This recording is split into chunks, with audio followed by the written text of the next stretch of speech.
Well, they may be known as the Baby Bombers, but it's been one of the veterans, 33-year-old Brett Gardner, who continues to show he was built for the big moment. Gardy hitting a walk-off homer in the 11th inning Thursday. That celebration, of course, had the casualty of Aaron Judge's front tooth. For the last 3 decades, you've heard it every year. You've just won the Super Bowl. What are you going to do next?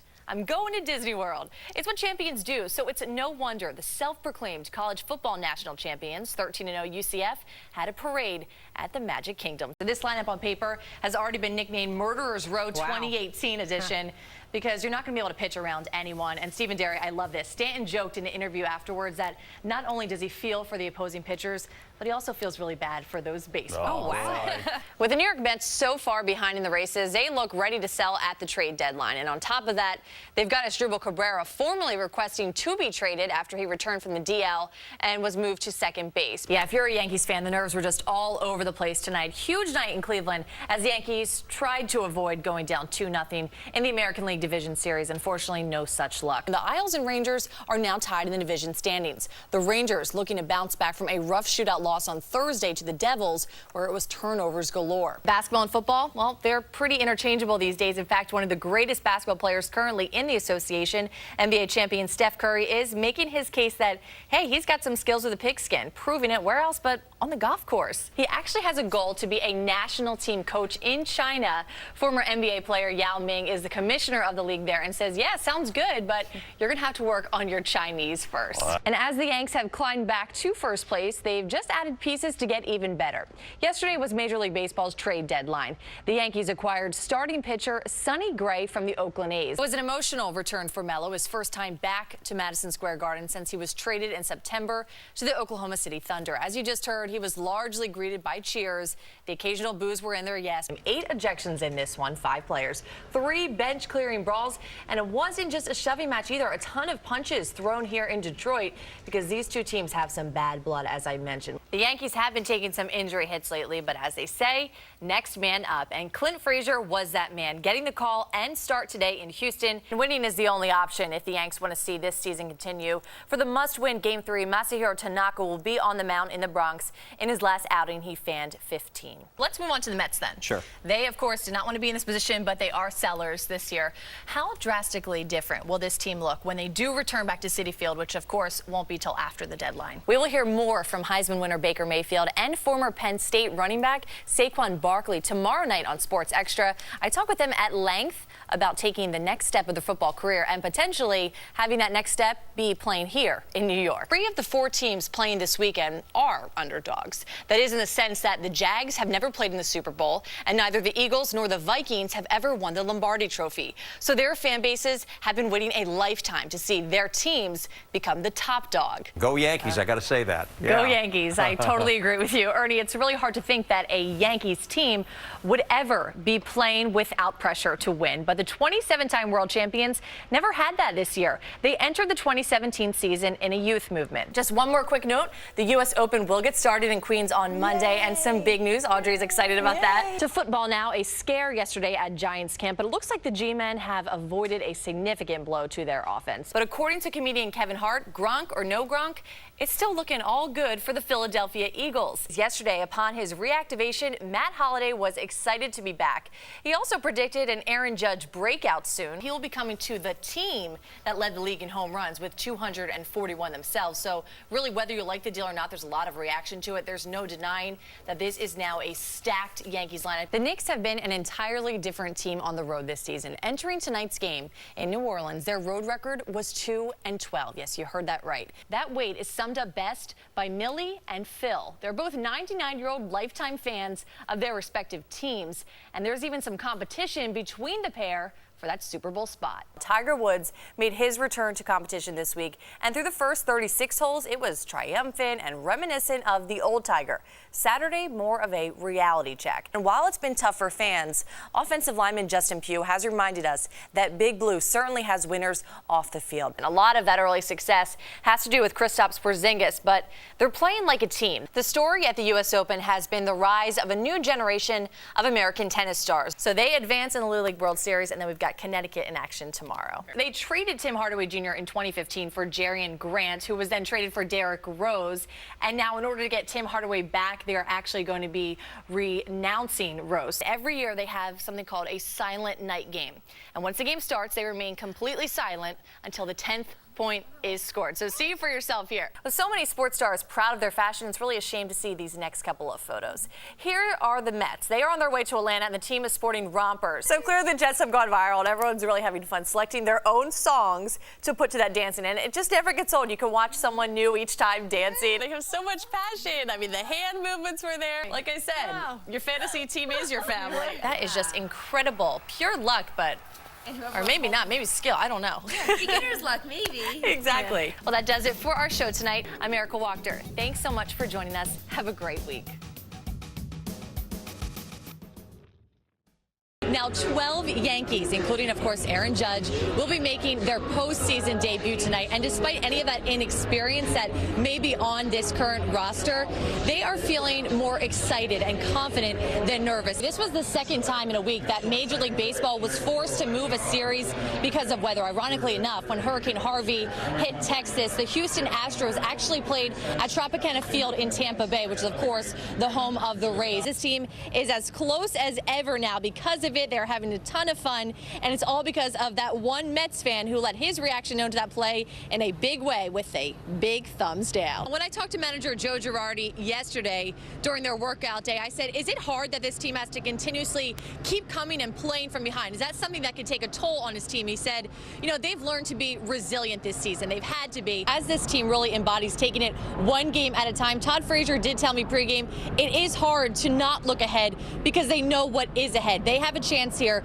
to go back to Houston with a 3-2 lead and just one game away from the World Series. With Serena Williams out of the tournament due to her pregnancy, you really didn't know what to expect on the women's side of things. Surely you probably wouldn't have predicted that there would be 4 American women competing in the semifinals. Co-owner John Mara addressed the media today to announce the firings of both head coach Ben McAdoo and also general manager Jerry Reese. He was very transparent during that press conference and made it clear that, like the fans, he too is suffering. After they traded away Carmelo Anthony and really all the drama that came with that over the offseason, this team is really starting to play like a team. And with all of the offense now going through Kristaps Porzingis, we're getting to see a whole new style of basketball. Their mentality through it all is pretty simple. And I think Greg Bird summed it up best last night when he addressed the media after that game-winning home run, the only run on that win last night. He said, I'm not ready to be done playing, and I don't think the rest of the team is either. This is basically a holiday for baseball fans. It's opening week and opening day, of course, here at Citi Field.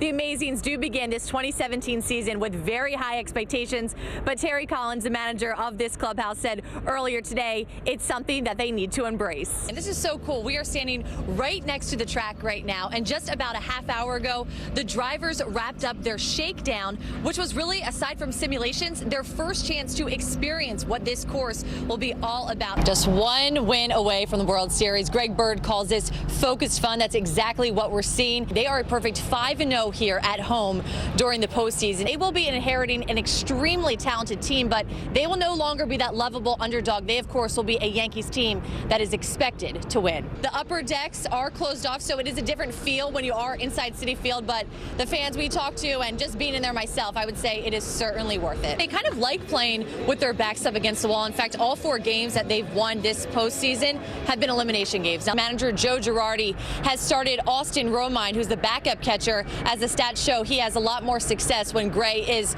pitching to Romine. No one expected to be here at this point of the season, so this is just the cherry on top on what has already been a memorable year for the Yankees. Right now, it looks like we'll have some thumbs down, which is their celebration, and also some champagne soon in that locker room. So there's so much excitement here, guys.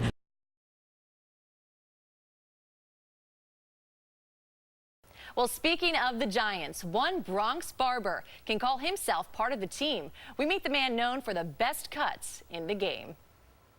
Same as always, like custom? Yeah, the custom. When you go to Davy Cuts in the Bronx, you're not just getting any old haircut. I like every client, every athlete that sits in my chair to get a special, unique, personal look. New York Giants defensive end Romeo Okwara knows that firsthand. Getting accustomed, not just the haircut, accustomed, kind of the future personality, the way you carry yourself. Davey Castillo, the owner of the shop, has established himself as the go-to barber amongst New York's pro athletes. Being in New York is the mecca of sports. You know, guys are in spotlights, are in the camera all the time, and my job is to make sure they custom and they're looking great. He started working with the pros 5 years ago. His first cut, Brooke Lopez, when he was on the Brooklyn Nets. It was like nerve-wracking because, you know, growing up, like, sports has been my passion, my love. I always play sports, and I couldn't believe I was actually going to cut one of the NBA players. Davey Cuts impressed, and when you see all that goes into getting one of his signature cuts, It's come together. it's pretty easy to understand why. I have to pamper my guys, you know. They got long practices, long games. They're out there, so just when they sit in the chair, I want to make sure they get that men's grooming, but also spot treatment. Feels good every time. It's definitely doing something. But it's mostly just relaxing. Soon after Davey Cuts worked with Lopez, word of mouth took care of the rest. His roster quickly grew across sports. They're under a lot of pressure doing practice, coaches and everything. And when they sit in the barber chair, they just get to be themselves. And that's one of the things that I love. His shop walls show you just how popular he is. We talk from everything through sports to life, family, I mean, where we want to go in life. I mean, this is his business, I mean, and football is my business. So, I mean, we have that same common ground, and it's just kind of common ground for us to talk about anything. So I think the relationship with your barber is really important. Over the 4 years he's been working with the Giants, Davey Cuts grew such a big clientele with the team, he now has a makeshift barber shop inside their facility. So after practice, you take a shower and just kind of unwind, sit in the chair and get a haircut. So it's kind of a weekly tradition. I mean, it's also that tradition, it's always on the weekend right before the games. So that's kind of like the final moment. You get the haircut and you go out there and play. Because sporting a fresh custom on game day can make all the difference. Like they say, look good, feel good, play good. So you got to look good on the field. A motto Davey Cuts lives by. Even after a touchdown, a defensive sack by Romeo, he takes his helmet off, you know, and then you see the cut on TV, you're so proud. You're like, oh my God, that's my haircut right there. Like, you know, that's actually me that did that. So it's just, you know, I take pride on my work. Love it. And nowadays, his work goes beyond New York athletes. He actually stuck with Rashad Jennings when he won Dancing with the Stars.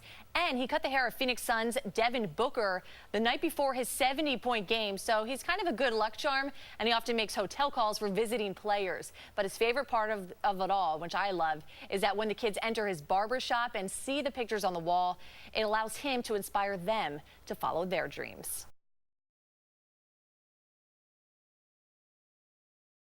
For people who exercise, the everyday workout is now a high-tech sprint to success. All right, Fox 5's Erika Wachter takes a spin and more in this month's Big Idea.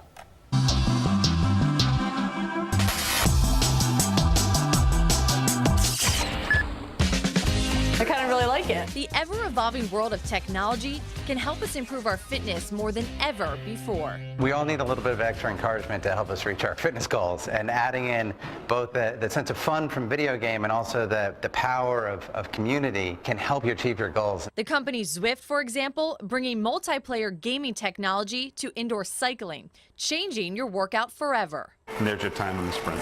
You can see where you rank with everybody else who's doing it right now. That's right. Zwift works in real time and sets you up against riders anywhere in the world on courses in London, Virginia, and a fictional island. At any given day, there are dozens of group rides and races that happen all around the clock. All you need is a bike, an indoor trainer, and computer or tablet to run the program on. The software even pairs with an app so you can interact with other riders, change courses, and set your workouts. If I'm working out like by myself, you know, you're just going to be staying at that cruising level. This really antes that competition level. And while I was on my first Zwift ride, cyclist Alan Rigo has been using the technology since it launched in 2015. And I guess I come at it from like a little bit more of the serious side of things. But I don't necessarily want tools like this to be a distraction to my training. And when I first experienced it, it was much more than I could conceptualize. It actually became like a real focus.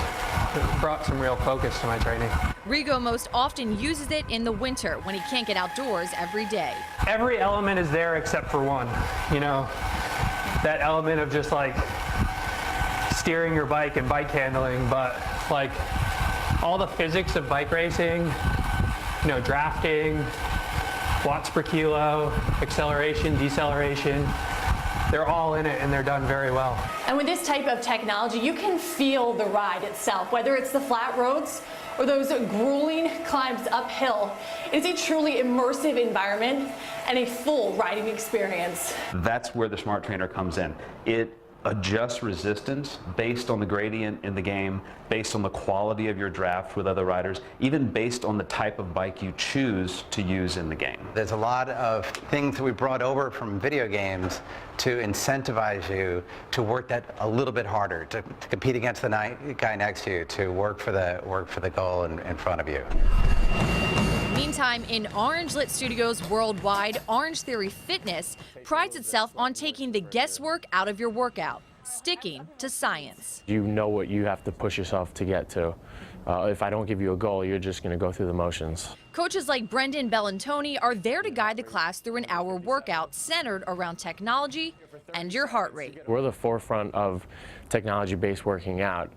Everyone wears a heart rate monitor. You could see your results on the screen as you work out, and that keeps you pushing yourself harder. A variety of screens not only show your exercises, that's perfect form right there, but more importantly, monitor your heart throughout the class. The goal, to get to at least 84% of your max heart rate for 12 minutes or more.